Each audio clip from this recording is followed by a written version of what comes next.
አስደንጋጭ የሚባል የመሬት ነጠቃ አዲስ አበባ ውስጥ እየተካሄደ ሲሆን ባለፉት 6 ወራት ብቻ 14 ሄክታር መሬት ከግለሰቦች ላይ እንዲነጠቅ መደረጉን አውቀናል። በሌላ በኩል ደግሞ ከፍተኛ የዲጂታል ማጭበርበር እየደረሰ መሆኑን ለማወቅ ችለናል። በዚህም በቅርቡ ይፋ በተደረገ ጥናት መሰረት ኢትዮጵያ ለዲጂታል ማጭበርበር ከተጋለጡ ሀገራት መካከል አንደኛዋ ናት ተብሏል። ሰላም ቤተሰቦቻችን፣ መረጃዎቹን የት ሀገርና የት ከተማ ሆናችሁ እየተከታተላችሁ እንደምትገኙ በሀሳብ መስጫው ላይ ጻፉልን። በየትኛው ርዕሰ ጉዳይ ላይ መረጃ እንድናቀርብላችሁ እንደምትፈልጉ ማሳውቁን። አሁን ዝርዝር መረጃዎቹን አንድ በአንድ ወደ እናንተ እናደርሳለን። እስከ መጨረሻው አብራችሁን ቆዩ።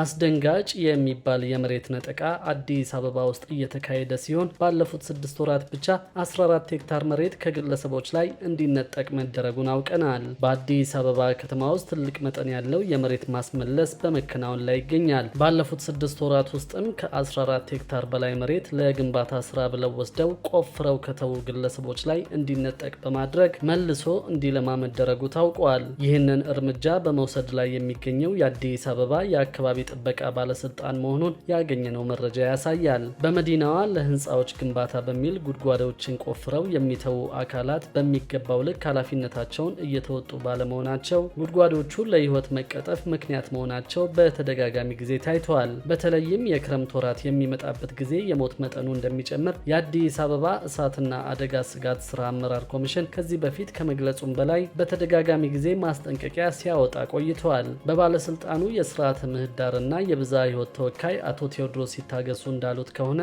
ለግንባታ ብለው ጉድጓድ ቆፍረው የተዉ ግለሰቦች ላይ እርምጃ በመወሰድ ላይ ይገኛል። ቦታዎቹን በማስመለስ ባለፉት 6 ወራት 11 ሄክታር መሬት ለማልማት ታቅዶ 14.3 ሄክታር መሬት መልሶ ማልማትም ተችሏል። እንደ አቶ ቴዎድሮስ ከሆነ አካባቢውን መልሶ ለማልማት አንዳንድ ባለሀብቶችና ድርጅቶች ፈቃደኛ ቢሆኑም የሚቆፈርባቸው አካባቢዎች ላይ የሚገኙ ሰዎች የሚከለክሉበት ሁኔታም ተስተውሏል። እንዲህ አይነት ሁኔታዎች ሲያጋጥሙ ባለስልጣን መስሪያ ቤቱ ጊዜያዊ አጥር እንዲያጥሩ ትዕዛዝ በማስተላለፍ ላይ እንደሚገኝም ተገልጿል። አንዳንድ ተቋማትና ባለሀብቶች ደግሞ የራሳቸውን ጥቅም ብቻ በመፈለግ ጉድጓዶችን ክፍት አድርገው የሚተዉበት ሁኔታ ተደጋግሞ እያጋጠመን ነው ብለዋል አቶ ቴዎድሮስ። የከተማ አስተዳደሩ ግን ይህንን አካሄድ በቸልታ እየተመለከተው አለመሆኑን ደጋግሞ በማሳየት ላይ ሲሆን በእነዚህ አካላት ላይም ከማስጠንቀቂያ እስከ ገንዘብ ቅጣት የሚደርስ እርምጃ እየተወሰደባቸው ይገኛል። እርምጃው ወደፊትም የሚቀጥል ሲሆን በበጀት ዓመቱ ቀሪ ጊዜያት 17 ሄክታር መሬት መልሶ ለማልማት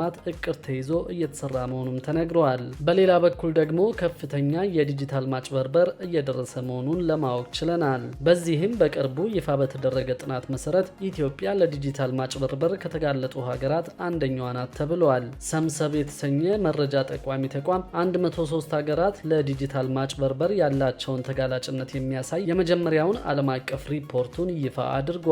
ጥናቱ የዲጂታል ማጭበርበር ስጋትን የሚያሳይ በ103 ሀገሮች ላይ የተደረገ የመጀመሪያው ጥልቅ ጥናት መሆኑም ተነግሮለታል። ኢትዮጵያ ለዲጂታል ማጭበርበር ተጋላጭ ተብለው ከተለዩ ሀገራት መካከል የተቀመጠች ሲሆን በሰንጠረዡ ላይም 99ኛ ደረጃ ላይ ተቀምጣለች። ከዲጂታል ማጭበርበር ደህንነታቸውን ከጠበቁ 10 ሀገሮች መካከል ሲንጋፖር፣ ሉክሰምበርግ፣ ስዊዘርላንድ፣ ኖርዌይ፣ ዴንማርክ፣ ኔዘርላንድ፣ ፊንላንድ፣ ስዊድን፣ አየርላንድ እና ሊቱዌኒያ ተጠቃሽ መሆናቸውም ተገልጿል።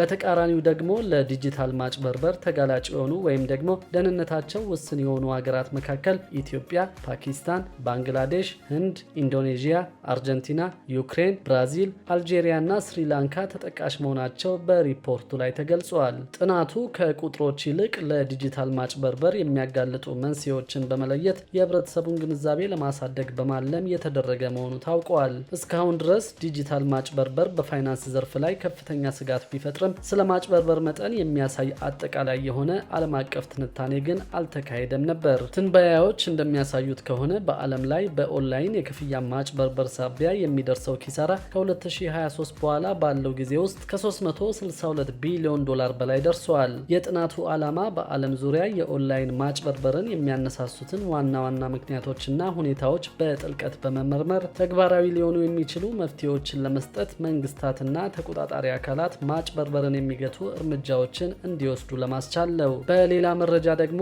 ለግብርና ኢንቨስትመንት ከተላለፈው መሬት እየለማ ያለው ከ50 በመቶ አይበልጥም ተብሏል። ለግብርና ኢንቨስትመንት ከተላለፈው 2 ሚሊዮን ሄክታር መሬት ውስጥ እየለማ የሚገኘው ከ50 በመቶ እንደማይበልጥ ግብርና ሚኒስቴር ገልጿል። የግብርና ሚኒስትሩ ዶክተር ግርማ አመንቴ እንደገለጹት እስካሁን እንደ ሀገር ለኢንቨስትመንት የተላለፈው የመሬት ይዞታ በአጠቃላይ 2 ሚሊዮን ሄክታር መሬት ነው። ከዚህ ውስጥ እስካሁን የለማው መሬት 50 በመቶ አይበልጥም ብለዋል። ዋናው ችግር መሬት መስጠት አይደለም የሚሉት ሚኒስትሩ እስካሁን ለኢንቨስትመንት ከተሰጠው መሬት ላይ እየለማ ያለው ከ50 በመቶ አይበልጥም ሲሉ አስረድተዋል። በግብርና ኢንቨስትመንት ለመሰማራት ፈቃድ አውጥተውና መሬት ወስደው ወደ ልማት ያልገቡ ወደ ልማት እንዲገቡ ከባለ ሀብቶቹና ከሚመለከታቸው ባለድርሻ አካላት ጋር በተለያዩ መድረኮች ውይይት መደረጉን አውስተው ሰፋፊ እርሻዎች ያሉባቸው ቆላማ አካባቢዎች ከጸጥታና ከመሰረተ ልማት ጉዳዮች ላይ ቅሬታዎች እንደሚነሱ ተናግረዋል። ከዚህ መነሻነትም ክልሎች አስፈላጊውን ድጋፍ በማድረግ መሬት የወሰዱ ባለሀብቶች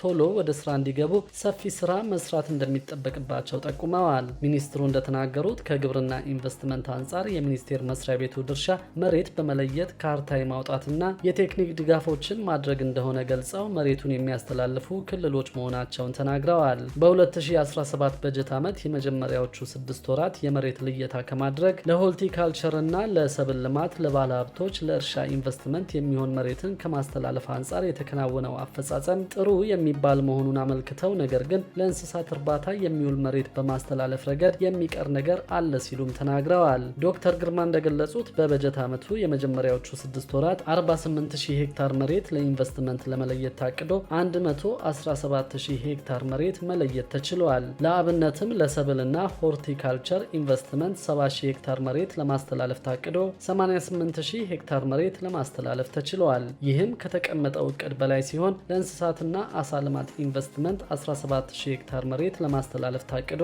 11000 ሄክታር መሬት የተላለፈ ሲሆን ከእቅድ አንጻር 64 በመቶ ነው። ለሰፋፊ የእንስሳት እርባታ ኢንቨስትመንት በበጀት ዓመቱ 20000 ሄክታር መሬት ለማስተላለፍ ታቅዶ በመጀመሪያዎቹ 6 ወራት 8000 ሄክታር መሬት መተላለፉ ታውቋል። በተያያዘም በግማሽ ዓመቱ 133000 ቶን የቡና ምርት ለመላክ ታቅዶ 204000 ቶን የቡና ምርት ለውጭ ገበያ መላኩን ገልጸው ሻይና ቅመማ ቅመም 8000 ቶን ለመላክ ታቅዶ 9000 ቶን ተልኳል ያሉት በ6 ወራት ውስጥ 113000 ቶን አትክልት ለመላክ ታቅዶ 66000 ቶን አትክልት ለውጭ ገበያ መቅረቡን አመልክተው 55000 ቶን አበባ ለመላክ ታቅዶ ደግሞ 47000 ቶን አበባ መላኩንና 33000 ቶን ፍራፍሬ ለመላክ ታቅዶ ደግሞ 20000 ቶን የፍራፍሬ ምርት መላኩን ሚኒስትሩ ገልጸዋል። በሌላ መረጃ ደግሞ 5000 ሩሲያ ሰራሽ ተሽከርካሪዎች ሊገቡ መሆኑን ሰምተናል። አምስተኛ ትውልድ ምርቶች የተባሉ 5000 ሩሲያ ሰራሽ የደረቅና የፍሳሽ ጭነት ተሽከርካሪዎች ወደ ኢትዮጵያ ለማስገባት መዘጋጀቱን ያስታወቀው ደግሞ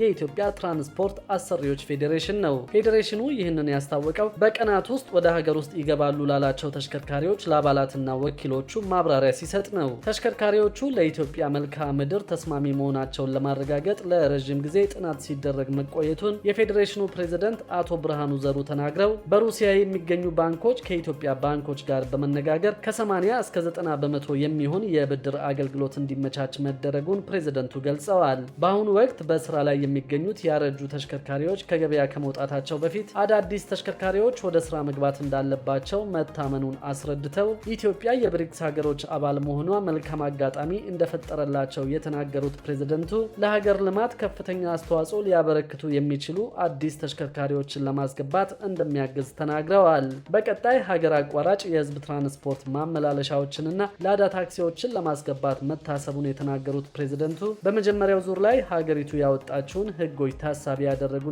ከመንግስት ጋርም ጭቅጭቅ የማያስነሱ ተሽከርካሪዎች እንደሚሆኑ እንጠብቃለን ብለዋል። የሩሲያ መሰል ተሽከርካሪዎች ከዛሬ 10 ዓመታት በፊት ኢትዮጵያ ገብተው እንደነበር አንድ ተሳታፊ ገልጸው ተሽከርካሪዎቹ በመጡበት ወቅት የኢትዮጵያን መልክዓ ምድር መቋቋም አቅቷቸው እንደነበር አስታውሰዋል። አሁንም ቢሆን መሰል ችግሮች እንዳያጋጥሙ ጥንቃቄ ሊደረግ እንደሚገባ አሳስበው ተሽከርካሪዎቹ ሀገር ውስጥ ሲገቡ የማህበረሰቡን አቅም ያማከለ ዋጋ ሊኖራቸው እንደሚገባ የጠየቁት አስተያየት ሰጪው ዋጋቸው በጣም ውድ እንዳይሆን ሲሉ ስጋታቸውንም ገልጸዋል። ሌሎች ተሳታፊዎችም የመገጣጠሚያ አቅርቦት መሟላታቸውንና ተሽከርካሪዎቹ ያላቸው ጥንካሬን በተመለከተም ጥያቄ አቅርበዋል። ተሽከርካሪዎቹ በቀላሉ ብልሽት የሚገጥማቸው እንዳልሆኑ ሲበላሹም ደግሞ እንደ ማንኛውም ተሽከርካሪ በቀላሉ ሊጠገኑ እንደሚችሉ ምላሽ የሰጡት አቶ ብርሃኔ ናቸው። ክቡራትና ክቡራን የአዲስ ቢዝነስ የዩቲዩብ ቻናል ተከታታዮቻችን ይህንን ቻናል ሰብስክራይብ ሳታደርጉ የምትከታተሉ ከሆነ ቢዝነስና ሌሎችም ተያያዥ ጉዳዮችን በተመለከተ